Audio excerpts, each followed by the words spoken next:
Welcome to Brain Alpha. You ever have one of those days, you know the one. You're bouncing from meeting to meeting, your inbox is a disaster zone, and by the end of the day, you're just completely wiped. But when you look back, you can't point to a single, meaningful thing you actually got done. You were busy, sure, but were you making progress? Okay, let's get into this because we're going to unpack that feeling and give you a real toolkit to fix it. And look, this isn't just in your head. It is a documented, stone-cold fact. This research from Atlassian proves it.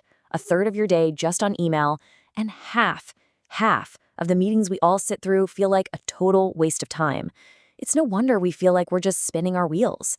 This isn't some personal failure. It's a systemic issue with how modern work is set up. So this is it. This is the question we have to start asking ourselves probably every single day. The world of work today is literally designed to keep us busy, to keep us reacting. But progress, you know that feeling of actually moving the needle on something that matters? That takes a completely different mindset. I love this slide because it frames the problem so perfectly. Decades ago, the book Radical Candor tells the story of a university president who had a literal, physical, too hard box on his desk. When a problem was too much, in the box it went. The key, it was finite. It had a bottom. It could only hold so much. Today, our too hard box is the cloud. It's an infinite, never-ending list of to-dos and worries that just grows and grows, creating this constant state of overwhelm. The box had limits, our digital cloud doesn't. So why does this feeling of infinite busyness completely sabotage our progress? Well, it's not because we're not trying hard enough. It really comes down to how our brains are wired. Let's dig into the science here. The main culprit here is a little something called decision fatigue. I want you to think of your brain's ability to make good choices like a phone battery. Every single decision you make, what to eat for breakfast, which email to open first, how to handle a tricky project, it all drains that battery just a little bit. And here's the kicker. It's a finite resource. It will run out. And this is exactly where the problem shows up in real life. The moment you look at that giant to-do list with 20 different things on it, your brain just goes into overdrive. What's most important? What's the most urgent? Oh man, where do I even start? You're draining that precious decision-making battery before you've even written a single line of code or made a single phone call. Okay, so the solution isn't some new complex productivity app or some crazy life hack. It's a deep, fundamental shift in your mindset. And the roots of this shift go way back to one of the greatest management thinkers of all time, the legendary Peter Drucker. What Drucker's saying here is so crucial. It all starts with you. He argued that real effectiveness isn't about controlling your team or your inbox or all your projects. No, it's about mastering yourself first. Because let's be honest, if your own approach is chaotic, how can you possibly bring order to anything else? And here it is. This is the secret weapon of anyone who's truly effective. It's not about multitasking. It's not about juggling 100 things at once. It's about the focused, disciplined pursuit of one important thing at a time. This simple idea is the foundation for everything we're about to build. All right, so with Drucker's wisdom as our North Star, let's start building a practical toolkit.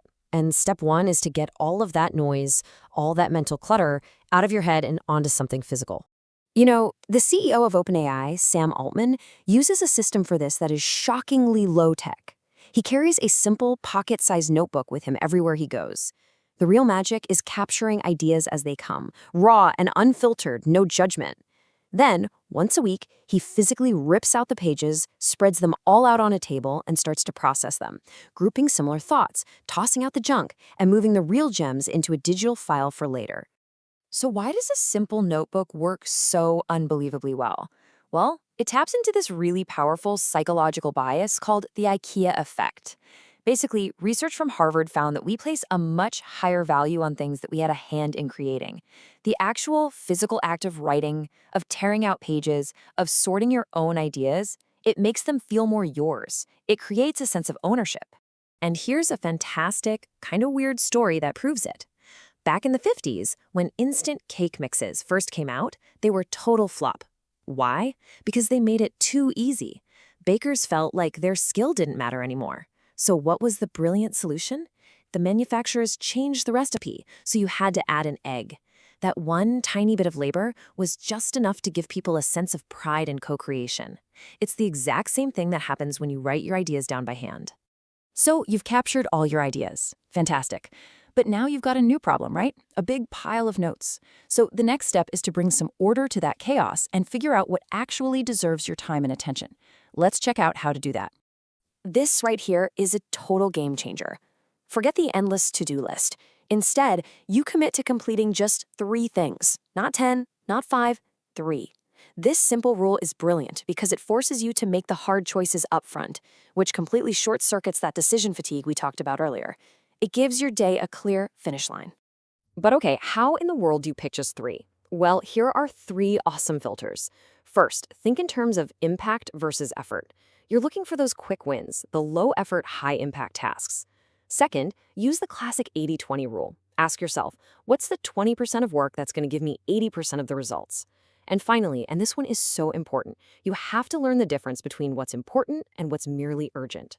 Urgent things are loud, they demand your attention, but important things are what actually move you closer to your goals.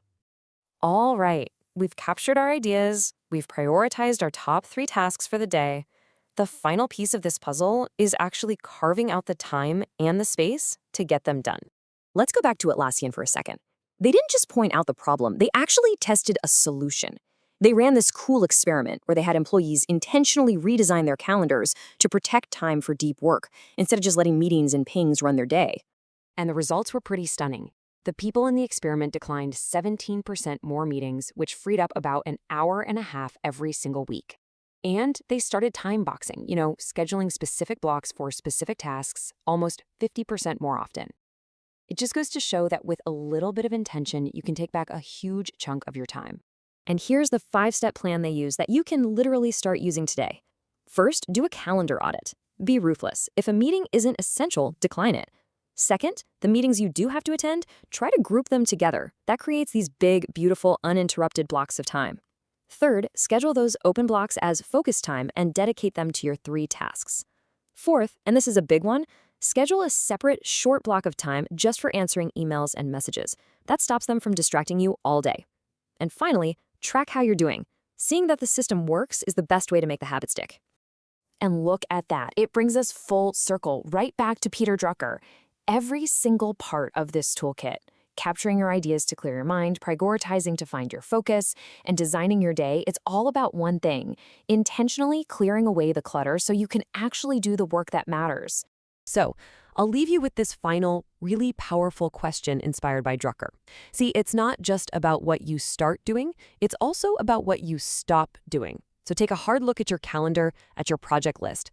What is one thing that if you had the choice right now, you would not begin? That's your first piece of clutter to clear away. Thank you for watching. If you enjoyed this, please subscribe to the channel, give us a thumbs up, and help us build the hype. See you in the next video. Bye-bye.